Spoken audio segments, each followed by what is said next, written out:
conquête de la souveraineté passe avant tout par l'exploitation des ressources nationales au profit de nos populations.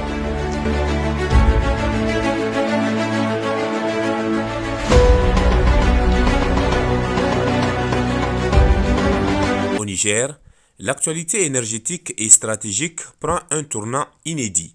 Depuis plusieurs mois, les autorités ont engagé une profonde réorientation dans la gestion des ressources naturelles du pays. Et l'annonce faite ces derniers jours marque une étape majeure. L'uranium de la Somaïr, désormais nationalisé, sera officiellement mis sur le marché international par l'État nigérien lui-même.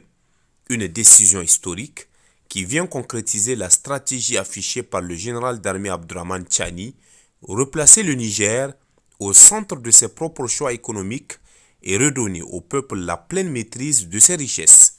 Car, pour le président du Conseil national pour la sauvegarde de la patrie, l'enjeu dépasse de loin la simple gestion minière. Il s'agit d'un acte de souveraineté, un acte politique fort, destiné à mettre fin à des décennies de dépendance et de rapports déséquilibrés avec certains partenaires. En juin 2025, la nationalisation de la Somaïr avait déjà envoyé un signal clair. Et depuis, le Niger ne cesse de réaffirmer que ses ressources stratégiques ne peuvent plus être contrôlées de l'extérieur. Malgré le contentieux juridique ouvert avec le groupe français Orano, malgré les décisions d'arbitrage international, Niamey assume pleinement son choix. L'uranium extrait sur le sol nigérien appartient au Niger et à aucun autre. La position du général d'armée Abdourahmane Tchani est constante. Les richesses du pays doivent avant tout profiter aux Nigériens. Dans ce contexte où le Niger cherche à renforcer son indépendance économique, cette orientation apparaît comme une réponse directe à plusieurs décennies d'exploitation jugées insuffisamment bénéfiques pour les populations locales.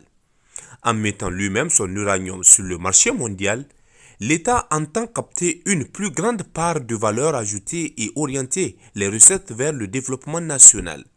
Cette nouvelle politique s'accompagne également d'une volonté affirmée de diversifier les partenaires. Le Niger n'exclut plus personne. D'autres États, dont la Russie, pourraient devenir des acteurs majeurs dans la future coopération minière et énergétique.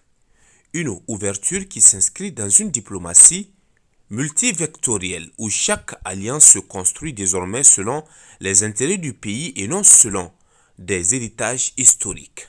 Sur le terrain, cette décision est perçue comme un tournant dans les régions minières. L'espoir renaît, celui de voir les retombées de l'uranium mieux reparties, mieux investies et mieux gérées au bénéfice des communautés. Dans les centres urbains, l'annonce nourrit un sentiment de dignité retrouvée, symbolisant la volonté du pays de rompre avec une forme de dépendance économique imposée ou subie. Mais la démarche n'est pas sans défi. Le marché international de l'uranium est complexe. Les enjeux diplomatiques sensibles et le bras de fer juridique avec Orano continuent. Pourtant, pour les autorités nigériennes, le cap est tracé. L'État assume sa responsabilité de propriétaire et de garant des intérêts du peuple. Avec cette mise sur le marché, sous contrôle national, Niamey veut démontrer qu'un autre modèle est possible, un modèle où les ressources minières deviennent un moteur réel de développement, un levier de souveraineté, mais surtout un patrimoine au service exclusif du peuple nigérien. Et pour le général d'armée Abdourahmane Tchani, cette nouvelle dynamique n'est que le début d'un long processus visant à restaurer la pleine autonomie économique du pays. Une orientation qui pourrait à terme redéfinir durablement les équilibres miniers, diplomatiques et géopolitiques au Sahel.